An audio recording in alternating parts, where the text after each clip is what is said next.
Економската независност на жените е многу важна. Таа е еден од клучните услови за рамноправноста на жените во општеството. Во ова издание на Приказна ќе говориме токму за економската независност на жените.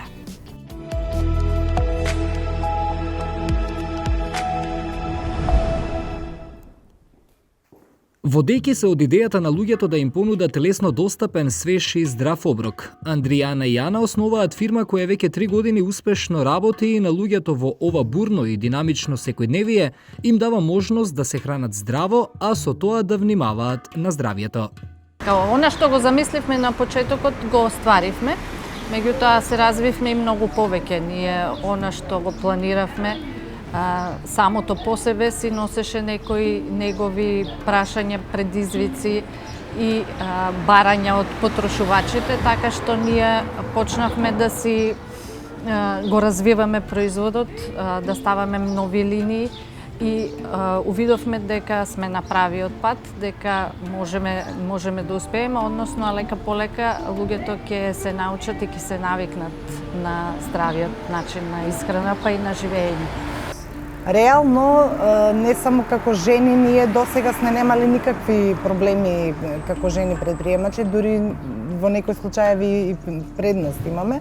Меѓутоа е сепак предизвик во општеството тука да се води бизнис, бидејќи немаме некои, да речам, бенефити, посебно за нашиот бизнис, заради тоа што, например, еве ние сме единствени во Македонија кои што користиме стаклена амбалажа. Има многу проблеми, има многу работи кои што треба да се решат, меѓутоа со упорност, со работа, со креативност и истрајност може да се успее секако. Поддршката при почетокот на нов бизнис е секогаш важна, но истрајноста и вербата во тоа што е твоја цел е уште поважна. Но наши блиски имаме поддршка, да, иако на почеток беа сите скептици, посебно во тој период на ковид, па сите како ќе отварате, што ќе отварате, ковид е криза, меѓутоа ние еве во овие 3 години кризата цело време трае. Значи нема прекин, те е криза ковид, те е војна, значи кризата трае, меѓутоа нашата идеја успешна е заради тоа што пред се ние нудиме решение за луѓето, а не само да продаваме производи. Економската независност е важна за жената од многу причини.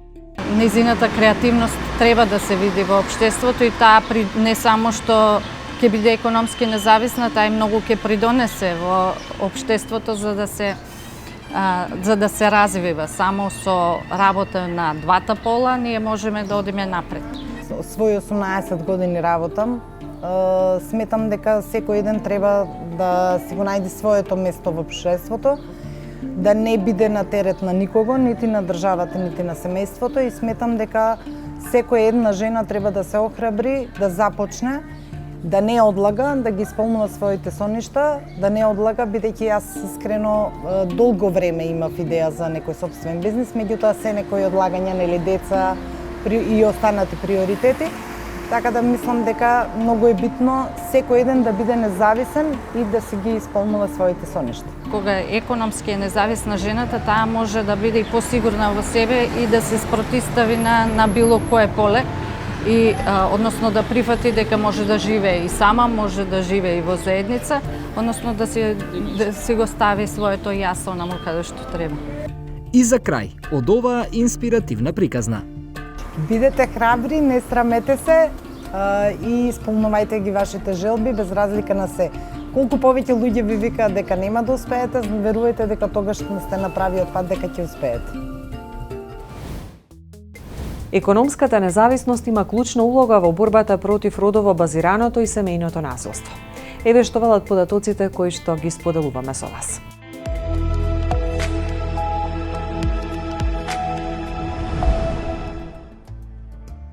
Жените се соочуваат со многу бариери, тргнувајќи од традиционалните норми и вредности за улогата на жената во приватната и јавната сфера.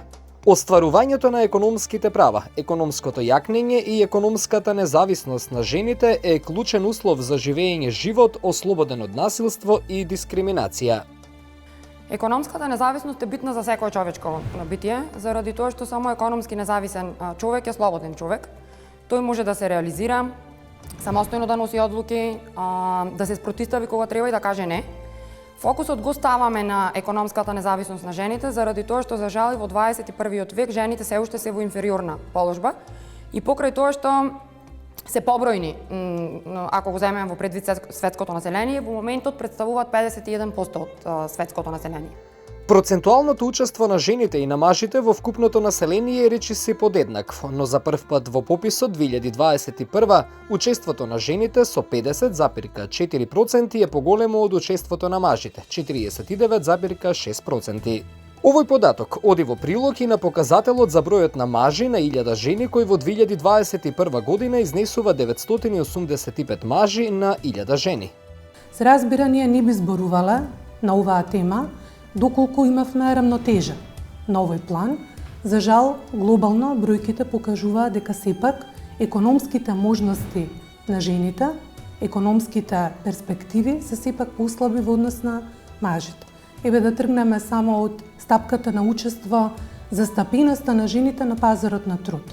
Во светот помалку од половина од работоспособните жени се вклучени на пазарот на труд, наспроти 75% од мажите. Бројките не се подобри ниту за нас. Некаде околу 44% од работоспособните жени се активно вклучени на пазарот на труд, останатиот дел е неискористен потенцијал. Кај мажите овој процент е поголем, некаде околу 67%. Како се движите кон повисоките нивоа на образование, така овие разлики се се помали. Меѓутоа на пониските нивоа на образование разликите се големи и затоа не случајно се посочува дека ризикот, веројатноста жените да бидат вклучени во неформалната економија, на поранливи работни места, помалку платени работни места, е во секој случај поголема. Во Македонија жените се значително помалку активни на пазарот на труд од мажите. Стапката на вработеност на жените во Северна Македонија во 2021 година изнесувала 38,3%, односно 55,1% од жените се економско неактивни. Во истиот период, стапката на активно учество на мажите на пазарот на труд изнесува 56,2%, додека пак стапката на неактивност е 32,8%. Разликите во стапките на учеството на жените и мажите на пазарот на труд доведуваат до родов јас во стапката на вработеност кој во 2021 година изнесува 20,3%. Од вкупниот број работодавци во Македонија во 2021 година само 19% се жени. Слично на тоа 78% од вработените за сопствена сметка се мажи, додека 22% се жени. Видете, ова ни е некоја ситуација која што години се провлекува и затоа би рекла во овој дел дека сме во статус-кво позиција, немаме нити прогрес, нити регрес и не би правила дистинкција меѓу јавен сектор и приватен сектор. Зошто живееме во општество во кое што владе перцепција дека високите државни функции и раководните позиции во бизнис заедницата природно им се предодредени на мажите, а жените се докажуваат дека се способни, дека сакаат и дека можат да одговорат на предизвикот. Македонија е самостојна повеќе од 3 децении. До сега не сме имале жена председател на држава и жена председател на влада. Се уште нееднаква застапеност на жените во извршната власт, во единиците на локална самоуправа, управни одбори, надзорни одбори, раководни позиции во јавни предпријатија и државни институции. И во суштина тоа е таа глобална слика која што се пресликува во секој сектор, без разлика дали зборуваме за банкарство, здравство, образование, наука, политика, правосудство. По мене потребни се сериозни реформи, механизми за поддршка на жените, градење на политики и сериозни национални стратегии, инкорпорирање на меѓународни стандарди, меѓународни практики кои што ќе создаваат и ќе гарантираат еднакви можности за мажите и жените. Тоа е единствениот пат до родова еднаквост. Бројот на жени пратенички во Собранието на Република Северна Македонија е зголемен, најмногу благодарение на афирмативните законски мерки. Во 2021 година 40,2% од избраните пратеници беа жени, додека на крајот на 2022 година процентот на жени во Собранието на Република Северна Македонија достигна 42,5%. Некои ситни чекори на напредок се забележителни. Еве можеме да кажеме дека во законодавниот дом постигната е таа еднаква застапеност, меѓутоа тоа не се постигна природно. Се постигна со одлука која што беше облигаторна. И можеби во тој дел прогресот првенствено треба да биде во делот на јавниот сектор, а потоа тоа да се рефлектира на бизнис заедницата. Во основното и во средното образование веќе се забележува истата полова структура меѓу учениците. Бројот на ученичките што продолжуваат од основното образование во средно образование се зголемува, додека бројот на машките ученици се намалува. Во високото образование од година на година во половата структура се забележува дека на факултетите се запишуваат повеќе жени. Исто така повеќе жени се запишуваат на втор и на трет циклус студии, а овој сооднос се однесува и на завршените студенти на прв, втор и трет циклус. Економското зајакнување на жените представува клучен предуслов за унапредување на родовата еднаквост. Концептот на еднакви можности, еднакви шанси за секој од нас е постулат кој што не смееме ниту да го заборавиме, ниту да го потцениме. Од една едноставна причина што само на тој начин може да го искористиме целиот потенцијал на една земја. Се се разбира во функција на побрз, попаметен раст и на крајот благосостојба за секој од нас. Ова важи и за концептот на финансиска еднаквост или родова еднаквост, што би значило еднакви можности и шанси, идентични и за мажите и за жените во областа на финансиите. Тоа значи дека нам не ни треба финансиски систем само кој што добро функционира, туку ни треба и инклузивен финансиски систем или систем кој што обезбедува финансиски услуги за што поголем број на индивидуи, вклучително и за жените. Независно дали жените работат во својот дом, надвор од домот, дали се само вработени кај работодавачи, нивната финансиска слобода, економска еманципација има возможува и да создаваат доход, и да создаваат приходи, и да управуваат со финансиските ризици и да бидат активни во економијата во целина. Ниското учество на пазарот на трудот, родовиот јас во платите, непризнаената домашна работа, како и ограничениот пристап до ресурси и раководни позиции се значајни фактори кои го оневозможуваат реализирањето на целосниот потенцијал на жените и девојчињата и нивно рамноправно учество во сите општествени сфери. Податоците покажуваат дека жените се речиси 4 пати помалку застапени од мажите на позиции на донесување одлуки во компаниите во земјава, состојба која не забележува подобрување, туку влошување. Постигнувањето на родова еднаквост е континуиран процес и долг кој што бара многу упорност и многу волја. Не можеме да зборуваме за постигнување на родова еднаквост доколку немаме економска независност на жените, економско заекнување на жените, намалување на стапката на невработеност, поддршка на женското предприемништво и секако поголема вклученост на жените во креирањето на политиките и на локално и на централно ниво. Економската независност е клучна и во борбата против родовото насилство и во суштина тоа е таа каузална врска која што се поставува помеѓу економска независност, родова еднаквост и борба против родовото насилство. Финансиската писменост може да биде важна алатка. Финансиската писменост подразбира дека имате основни познавања, знаење и вештини во областа на финансиите, однос на тоа како и колку може да заработите, колку може да штедите, како се задолжувате, меѓутоа и други знаења во однос на други финансиски услуги. Во однос на прашањето на финансиска писменост, ОЕЦД за нас направи едно исследување, мерење, некаде во 2021 година, кое што во суштина упатува дека и нема толку големи разлики во степенот на финансиска писменост помеѓу мажите и жените кај нас. Мажите имаат нешто посупериорна позиција во однос на жените, во однос на основните финансиски познавања, меѓутоа самото финансиско однесување, финансиските ставови, во овој дел помеѓу мажите и жените нема разлика, што е добра основа пак за поголема финансиска вклученост на жените, односно нивна поголема инволвираност во сетот, односно во портфолиото на финансиски услуги. И тука би дошла до прашањето каква е финансиската вклученост на жените кај нас. Еден параметар е колкав дел од жените или мажите располагаат со сметка во финансиска институција. Податоците покажуваат дека кај нас 80% од жените имаат сметка, наспроти 90% кај мажите. Во Европа не постои разлика помеѓу машката и женската популација во овој дел. Нешто помали се диспаритетите, разликите во однос на задолжување, во однос на штедење, па дури и во делот на дигиталната финансиска писменост и однесување, жените можат да се компарираат со мажите, например, слични се процентите на мажи и жени кои што направиле дигитални плаќања во трговијата. Дури жените имаат и одредена предност во однос на користење на интернет и мобилни телефони за вршење на дигитални плаќања. Тоа покажува дека родовиот јас во делот на финансиската писменост, финансиската вклученост не е толку голем, меѓутоа простор за подобрување секако постои. За родовата еднаквост потребна е економска независност и заекнување на жените преку намалување на стапката на невработеност, поддршка на женското претприемништво и поголемо учество на жените во креирањето на политиките на локално и национално ниво. Пристапот до финансии има значајна улога.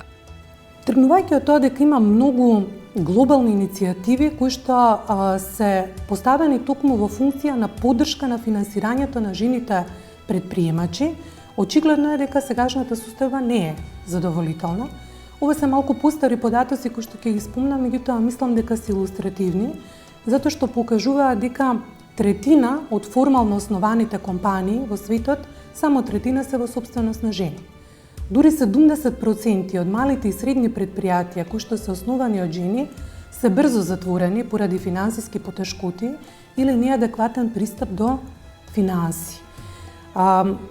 Некои од нив не исполнуваат критериуми за пристап до соодветни финанси, недостатокот на мрежа, знаење, контакти, вклученост во пазарите кои што се попрофитабилни со поголема додадена вредност, и тоа се смета дека е пречка за женското предприемништво.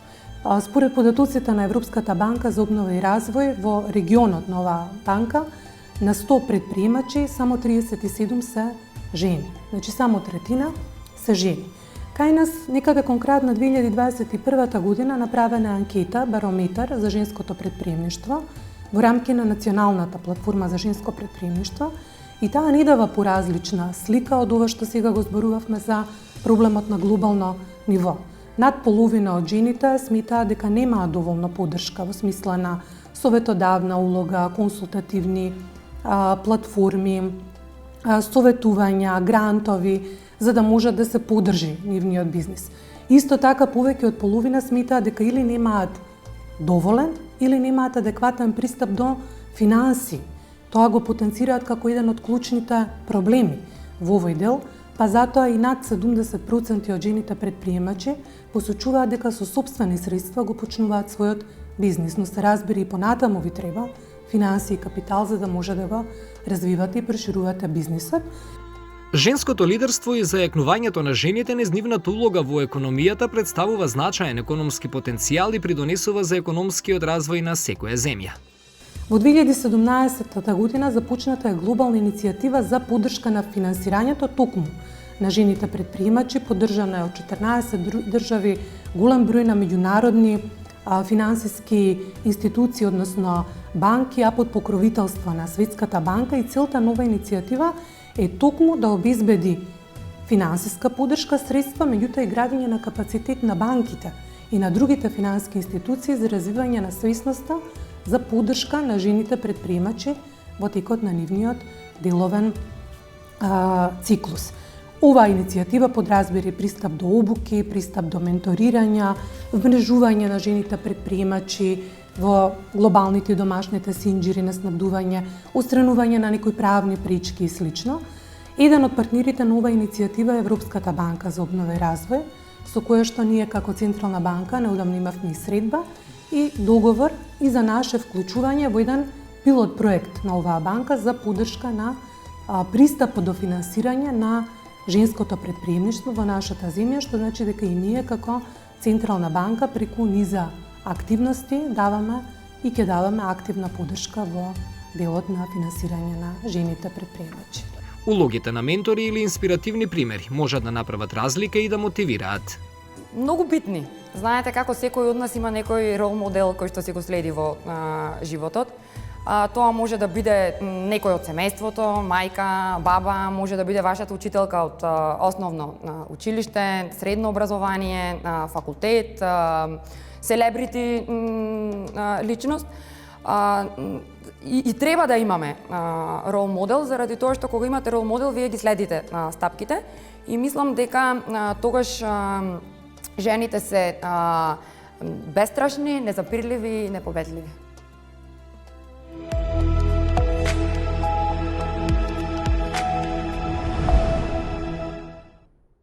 Што значи економската независност? Зошто е таа важна? Зборувавме претходно дека ќе се осврнеме повеќе на жените, бидејќи тоа е во последниве 5-6 години мој професионален фокус на работа и при тоа осознав и изучив многу информации, области, многу работи кои што укажуваат дека економската независност, а тоа би значело располагање со имот и пари, со сопствени средства за една жена, е многу важно пред се за нејзината самореализација, да стане она што навистина има потенцијал да биде. Без разлика дали е тоа во професијата, во некое хоби, во семејството или во релации со други. И исто така, од друга страна е многу важно за да може да носи избори, какви што сака, да избира навистина од една позиција на безбедност, на згриженост, на независност на некој начин, да може да чувствува самопочит, да не зависи, нели, од некој друг, но историјата покажува и голем дел од сегашноста дека не било баш секогаш така и дека не се доаѓа многу лесно до тоа. Навиките, традицијата, начинот на живење укажува на тоа дека векови наназад, и ние тоа можеби сега и не го гледаме директно или делумно го гледаме, векови наназад жените зависеле секогаш од некој друг. Нивната екзистенција, нивното преживување зависело од некој друг. Најчесто тоа бил маж, сопруг или татко, некогаш, ако нема никој, тоа бил брат или некој од мажовата фамилија, ако тој нели загине, почине некаде. И тоа е нешто што ни е и вткаено како генетска информација. Просто влијае на нашиот начин на размислување, однесување и така натаму. Во денешно време можеби погрешно ќе ве сватате ако побарате да ја платите сами сметката, но тоа е многу важно за да ја негуваме таа економска слобода, финансиска слобода која што на жените им е неопходна. Можеби не на секоја жена, но често пати жените кои што не се економски независни се дел од семејни насилства и не може да го пресечат тој синџир токму благодарение на таа економска неслобода која што ја имаат. Така, да. Одлично во таа насока прво да изнесеме на виделина уште еднаш дека независноста, економска, финансиска рамноправноста, не сакам да ја насочиме натаму кон тоа сега ние да стануваме мажи или да одиме нели со таа да бидеме силни, комплетно од никого не поврзани, нели? Независност значи право на избор, право на слобода, но не значи дека нема да се поврзуваш со некого во релација, во каква било релација. И кога велиме и за бонтонот, да оставиме избор, да оставиме и тука избор, да не се мешаме во некој правила нели на убаво однесување, некој сака да почести, но друг пат може и жената да почести, не е ништо страшно. Да оставиме нели на еден договор дури и тоа кој каде што ќе плати. Дури еве сега кога зборуваме ми доаѓа на често пати имаме ситуации кога жени се носители на лебот во наводници во домот. И жените како една од навиките што спомнав дека ги имаме вткаено во нашата ДНК, во нашиот начин на размислување и постоење е да прво за другите се погрижиме. Значи има и жени кои што се економски зависни за тоа што се што заработуваат го даваат во семејството, за семејството и просто за себе оставаат последно да направат нешто, да си купат нешто, да се почестат, а да не зборувам па за темата што ја работим, да инвестираат во себе, во свој личен развој, знаење и така натаму.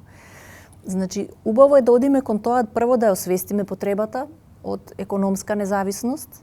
Под економска независност ќе додадам уште рековме нели располагање со имот и располагање со финансиски средства и располагање со избор, да можеме да бираме кога, зашто, каде ќе ги вложуваме, трошиме парите. И сега тоа е една широка тема, нели, финансиска писменост, дали кога сме сами или кога сме во релација или во заедница, како тоа се договара, како тоа се планира, како се распоредуваат средствата и да, нели, друга тема е можеби, но ќе се навратиме и на што го рече Вики ти, кога жената има избор, има можност каде да отиде или да остане, каде да живее, да има како да доаѓа до финансиски средства за живење, бидејќи парите ни се потребни за живење, за покривање на трошоци, желби, потреби. Таа во тој случај потешко ќе трпи насилство, лошо однесување, понижување, навреди, физичко насилство, што и да е. Иако некои истражувања велат дека дури и тогаш многу проценти повеќе таа ќе се подзамисли за да не ја растури заедницата, за да не трпат децата и така натаму, но и тука има нијанси. Сакам секогаш да секоја приказна да ја разгледуваме со нијанси, не е црно или бело, дека мора вака или онака. Секако, кога има избор, кога има финансиска сигурност, полесно ќе направи избор да се ослободи, да се осамостои. Голем број од жените, тоа го читам во статистики, тоа го читам во истражувања, заради тоа или се враќаат повторно во насилна заедница, или воопшто немаат како да излезат, да исчекорат од таа насилна заедница. Така е, често пати во низ истражувања се покажува дека економската независност во родово базираното насилство или пак во семејното насилство е една од причините заради кои што тие не се одлучуваат да го направат тој чекор, да ја завршат таа насилна средина. Да. И тоа не е само штетно по жената, штетно е и по децата и штетно и по наредните генерации. Од генерација која што растела во насилство, утре пак смета дека тоа е единствен начин на живење. И тие деца кои што растат во семејства со насилство, најчесто, не велам секогаш, истражувањата, статистиките покажуваат дека и тие утре ќе живеат со насилство. Дека ќе креираат слични заедници. Некои одат во другата крајност, но добро е да се прекинува тој насилен круг. Добро е да се работи со сите страни, со сите инволвирани. Добро е да се работи и со насилникот. Како и тој, нели, доаѓа во такви ситуации, како воопшто пристапува кон насилство. Но, да се вратиме, економската независност е една од столбовите каде што може да се потпре жената да направи поинаков избор, доколку сака. Колку економската независност е важна за самохраните родители, самохраните мајки, колку таа им помага да го добијат она што го сакаат во поглед на зачувување на тоа семејство кое што го градат? Многу е важна, нели, како и за сите нас. Ние, како што сме растеле, некои погрешни сваќања за парите не учеле и за имањето, за работувањето. Имаме разни поговорки, нели, лоши, но парите како пари всушност воопшто не се лоши, тие се една неутрално средство кое ни служи да задоволиме секојдневни потреби, да решиме проблеми, да функционираме, да бидеме она што можеме да бидеме. Особено кога е еднородно семејство, во случајов ете зборуваме мајка со дете со деца, секако дека се потребни пари таму. Тука има една исто ситуација што ми е позната од случаи со кои што работам или истражувања што сум ги читала. Што станува со времето? Многу често жените кои што се во еднородно семејство, велиме, самохрана е ако сама ги носи сите средства, има случаи каде што се еднородни семејства, но татковците даваат, помагаат. Прашањето за времето. Голем број жени не може да си го решат прашањето како да одат да работат, да заработуваат средства, кој ќе ги чува децата или детето, ако е едно. Грижата за домот.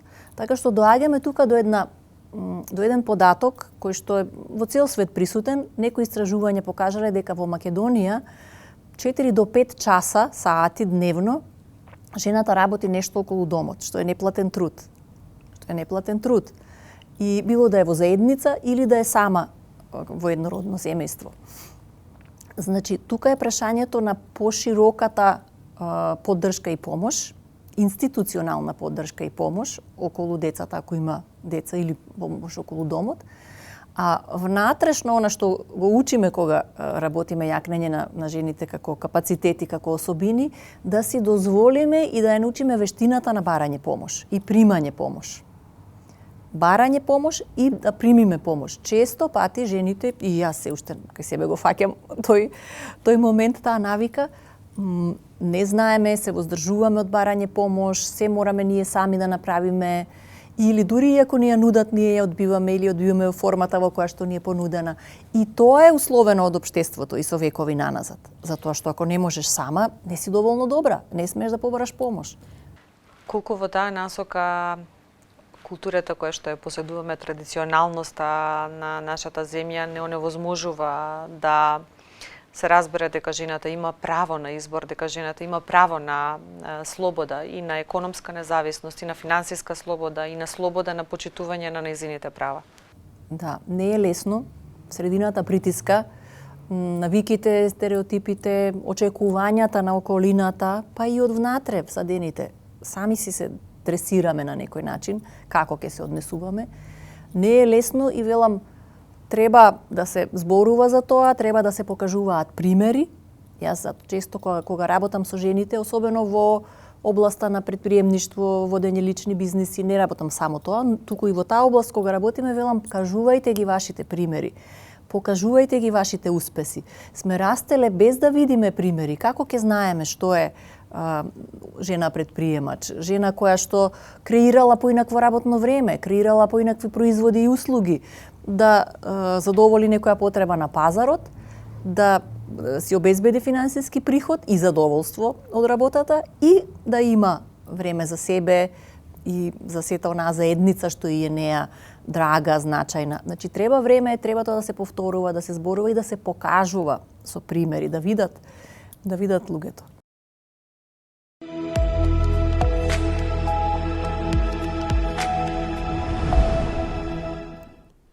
Според мене, економската независност е клучна во борбата против родово базирано насилство, затоа што само економски независна жена може да носи независни одлуки, поготово вака големи одлуки како таа да го остави насилникот и уште поважно да не се врати во насилната средина.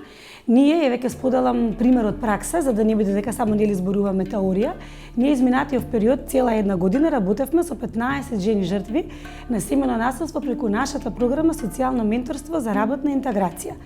Дел од нив беа многу порано излезени од насилната средина, меѓутоа голем дел од нив беа многу свежо излезени од насилната средина и откако од тие 15 жени 13 вработивме, тие се уште се на работната позиција. Дел од нив согласно нивните можности напреднаа, дел од нив останаа, го задржаа работното место, меѓутоа многу важно, ниедна од тие 15 жени не се врати назад кај насилникот. Економската независност на жената не е важна само за жената. Економската независност на жената важна е за семејството од кое што доаѓа, затоа што економската независност значи дека таа ќе придонесува во семејниот буџет.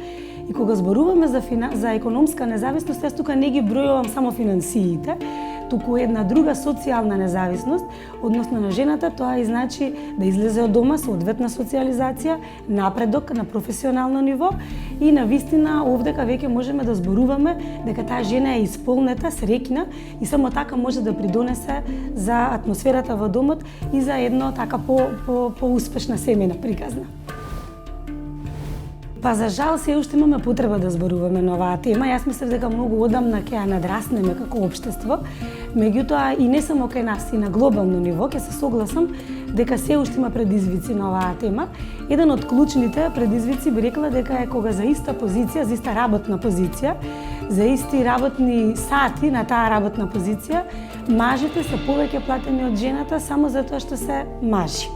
Потоа тука би го спомнала породилното отсуство на жената, секогаш го зема жената, трае 9 месеци и кога ќе се врати жената, без разлика што се враќа на работното место, тоа веќе толку е динамичен пазарот на трудот, со сите овие иновации што секојдневно се случуваат, што веќе старото работно место е како ново работно место, не треба повторно да се снаоѓа на тоа работно место. Потоа нешто што е многу важно и што се почесто се случува, се уште не е искоренето, е тоа дека на влезните интервјуа на жените често им се поставуваат прашања дали за скоро време планираат да создаваат семејство или дали планираат да го прошируваат семејството. Тоа е многу интимно и многу приватно прашање и за жал одговорот влијае на тоа дали жената ќе го добие тоа работно место или не. Кога некоја жена ќе ви каже дека е невработена, тогаш тоа треба да го земете и да го ставите во најголемите наводници што можете, затоа што ни една жена што ќе каже дека не е вработена, не е вистина невработена, туку таа е највработена од сите други жени, затоа што за жената се подразбира кога е невработена, дека таа треба да биде дома наставничка, треба да биде медицинска сестра, негователка, хигиеничарка, готвачка и се она што се очекува од една жена кога е во домот. Така да за мене не постои жена која е невработена и тука има, кога зборуваме за неплатен труд, не се однесува на тоа како ќе ги поделиме обврските, па колку средства ќе треба за тоа мажот да си наплати, колку жената ќе треба да си наплати, туку за соодветно вреднување на обврските во домот. Тоа се нарекува невидливо вработување, затоа што никој тоа не го вреднува со тоа што не е платено, веднаш не е подложно на такво вреднување како ова кое е платено. Затоа кога зборуваме за женски и машки обврски во домот, убаво е да зборуваме само за едни, семејни обврски во домот. Патриархалната стратегија на некој начин налага жената да има право да се оствари, да ги оствари своите цели и напредокот само внатре во домот. Значи, ограничува тоа да биде нејзиниот простор каде што таа ќе може да напредува. Многу ми е драго што се повеќе и се почесто не е така и во светот, а и кај нас ќе сретнеме многу жени кои носат храбри одлуки и кои со тоа го менуваат општеството, меѓутоа и сликата за жената во општеството. Тие се тие женски лидери што оставаат печат и што ја менуваат сликата кај останатите жени, па ги потикнуваат и ги храбрат и тие да преземат некој таков чекор. Ќе кажам дека нема силно општество без силна жена.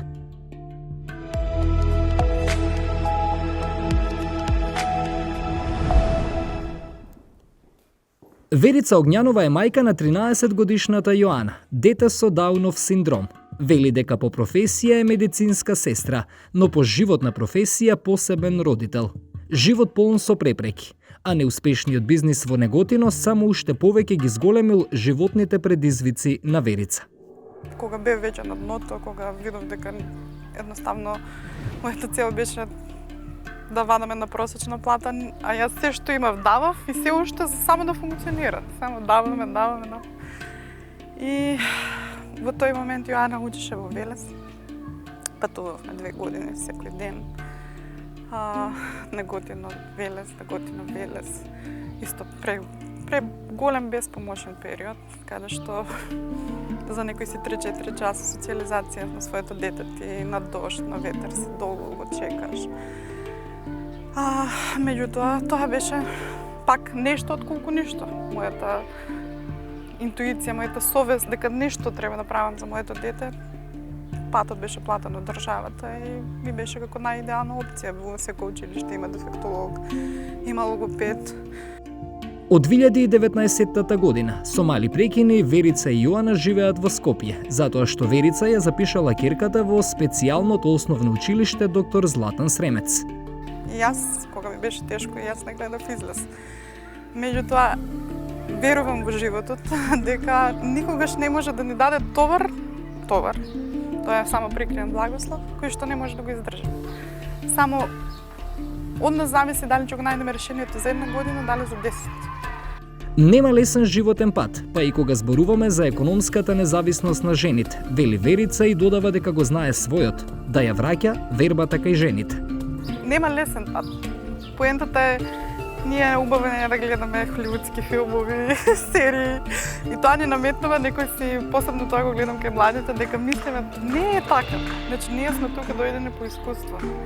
И буквално храброста и самодовербата и целиот тој пат доаѓа со искуство.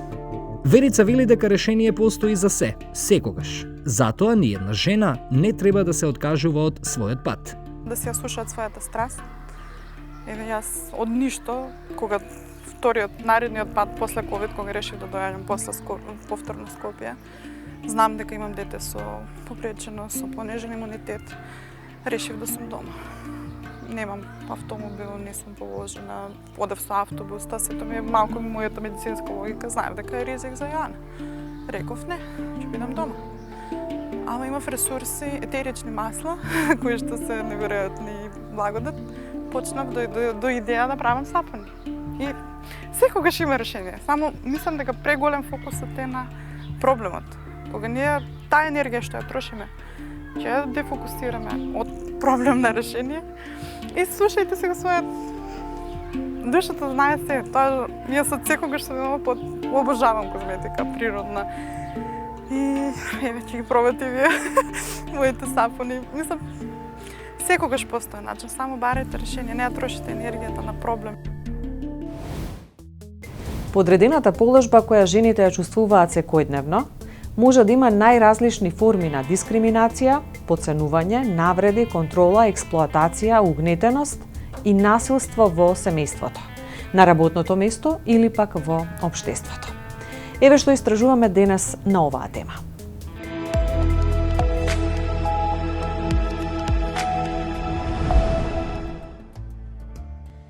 Показател за нивото на економската моќ на жените во Република Македонија не е само нивото на нивната застапеност во вработувањето, туку и каде се вработени, колку од нив се работодавци и колку заработуваат.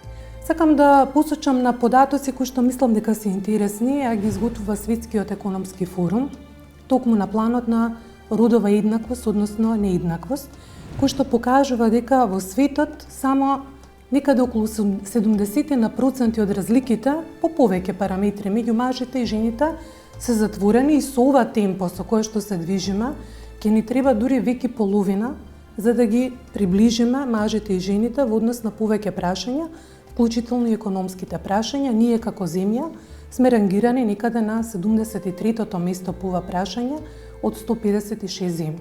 Многу интересно да се види дека кога станува збор за правата и можностите на жените во однос на образованието, речиси и да нема разлики меѓу женскиот и машкиот пол. Дури има и поголема веројатност жените да бидат вклучени во повисоките нивоа на образование, но тоа не е случај со нивната финанска слобода и со нивната економска еманципација и активност. Во овој дел само под 60% од разликите меѓу мажите и жените се затворени. Зошто? Како што споменав, многу помало учество на жените на пазарот на труд заради повеќе фактори социолошки, културолошки, општествени и слично. Понатаму многу е помало учеството на жените на повисоките менаџерски и сениорски позиции. Само околу 40% во светот кај нас, дури и помал е тој процент, околу 25%, и на крајот и финансискиот диспаритет на доместот помеѓу мажите и жените постои некаде околу 37% е разликата во надоместот кој што една жена го добива со исто образование на иста работна позиција споредена со тоа што го добива мажот.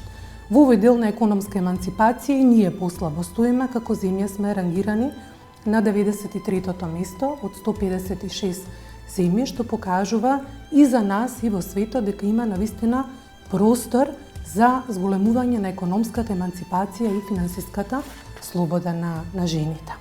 Традиционално жените се најмногу застапени во преработувачката индустрија, текстилната индустрија, во трговијата, земјоделството и во непроизводните, односно административни дејности. Високото учество на жените во овие дејности го објаснува и нивото на нето платите што ги заработуваат жените.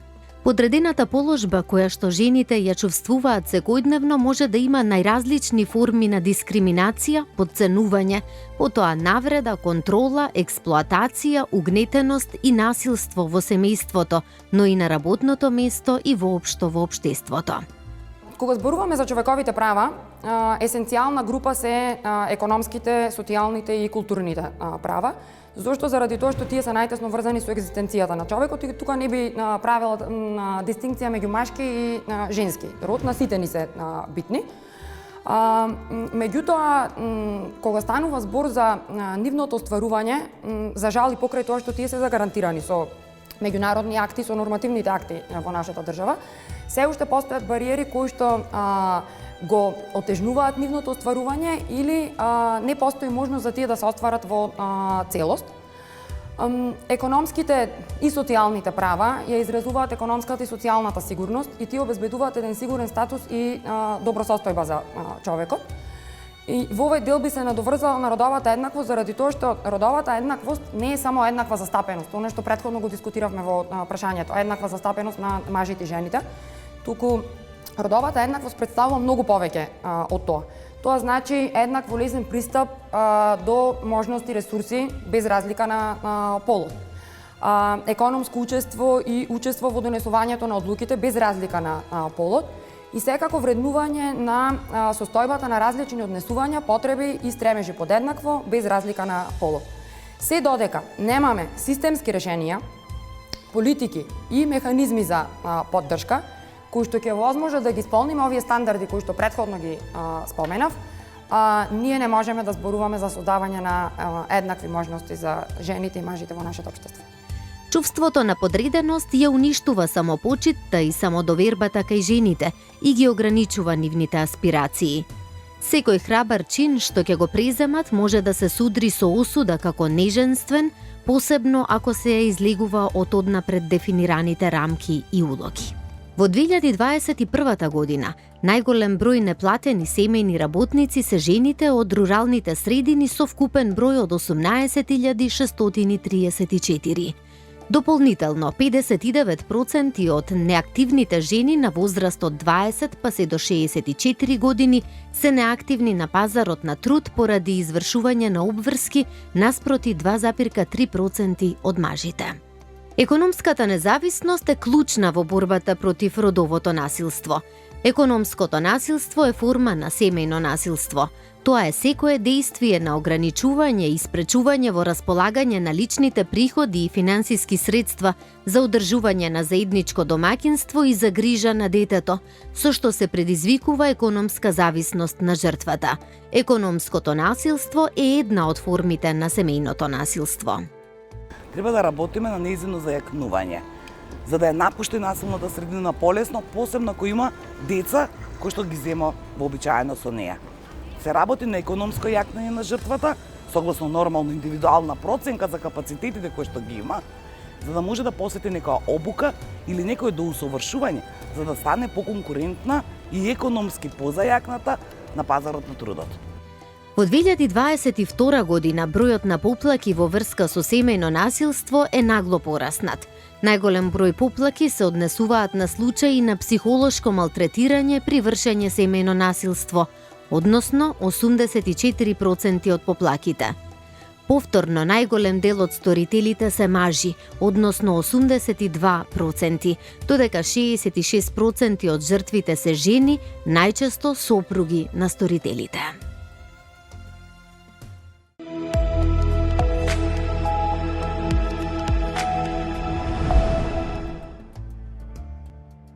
Често се случува да слушнеме дека мажот работи, заработува, а жената седи дома, не работи. Ова е погрешна рамка во која се врамуваат улогите на мажите и жените, со кои се влијае врз перцепцијата на јавноста. Дополнително, кога се интервјуираат успешни жени, скоро секогаш се поставува прашањето како балансираат со обврските дома, најчесто со врамувањето дека жената треба да е успешна и како мајка, жена, партнерка и вработена.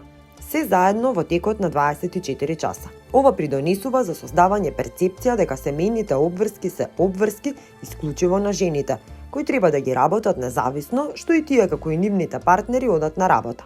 Неплатениот женски труд во семејството не само што не е регулиран, туку и ретко препознаен. Жените поминуваат 3 пати повеќе време во активности поврзани со домаќинството од мажите и имаат многу помалку слободно време. Жените го носат товарот на домашните активности и во споредба со мажите поминуваат 3 пати повеќе, а во руралните области 4 пати повеќе време на нив. И покрај тоа што жените поминуваат 1 час помалку на платена работа во споредба со мажите сепак имаат 1 час повеќе слободно време.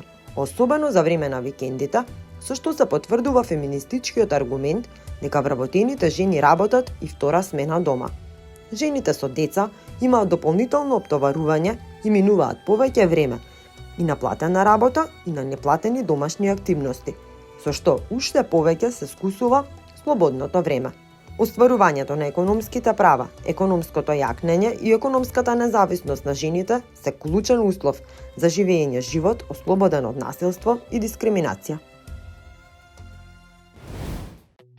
Економското јакнење представува еден од најзначајните фактори и цел во постигнувањето на родовата еднаквост, која во себе содржи повеќе елементи насочени кон елиминација на разните форми на дискриминација, промовирање повеќе и подобри работни места за жените во смисла на број на вработени и квалитет на вработувањето.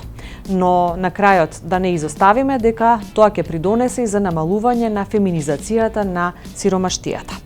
Тоа беше се што ви подготвивме во оваа приказна. Довидување!